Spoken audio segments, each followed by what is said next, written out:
বিসমিল্লাহির রহমানির রহিম। চলে আসলাম মিরপুর 10 নম্বর মেট্রো স্টেশনে। নামার পরে কিছুটা দুবাইয়ের ফিল পাচ্ছিলাম। দুবাইতে আমি থাকাকালীনই মেট্রো স্টেশন চালু হলো, তো ওখানে অনেক ব্যবহার করছি, তো আমার কাছে সবই জানা। দুবাইতে এর চেয়ে আরও অনেক আপডেট। সেই মুহূর্তে আরও একটা ট্রেন চলে আসলো অপোজিট সাইডের।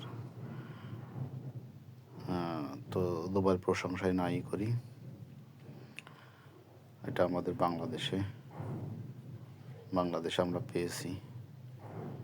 খুবই ভালো, সুন্দর করছে। চলন্ত সিঁড়ি আছে, ক্যাপসুল লিফট আছে, তারপরে টিকিটের ব্যবস্থা আছে। তো এখানে সমস্যা হচ্ছে, মানুষ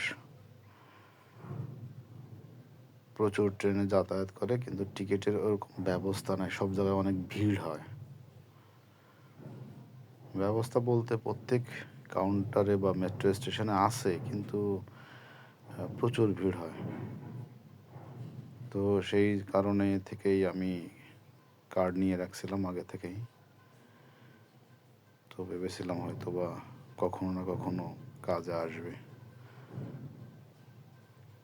তো কার্ড যেহেতু নিয়ে আসছিল, আমার ঢুকতে কোনো সমস্যা হয়নি, কোনো লাইনে দাঁড়াতে হয়নি, এবং বেরোতেও কোনো সমস্যা হবে না আশা করি।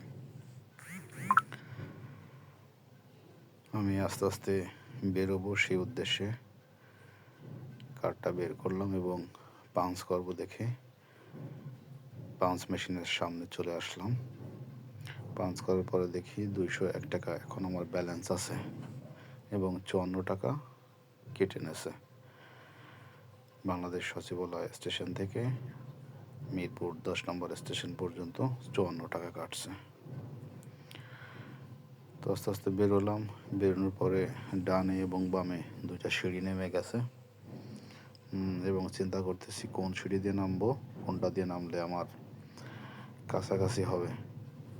তো সেই হিসাবে ডান পাশে চুজ করলাম, যেহেতু আমার পপুলারের সামনে কাজ, তো ডান পাশে সিঁড়ি দিয়েই নামি।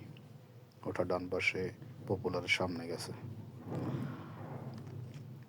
তো আস্তে আস্তে করে আমি নামতেছিলাম। আমি একটু আবার শারীরিকভাবে অসুস্থ, ডাক্তার দেখানোর উদ্দেশ্যে আসছি ঢাকায়, তাই আস্তে আস্তে করে নামতেছি এবং অনেকেই যাওয়ার জন্য, বিভিন্ন জায়গায় যাওয়ার জন্য ছোটাছুটি করে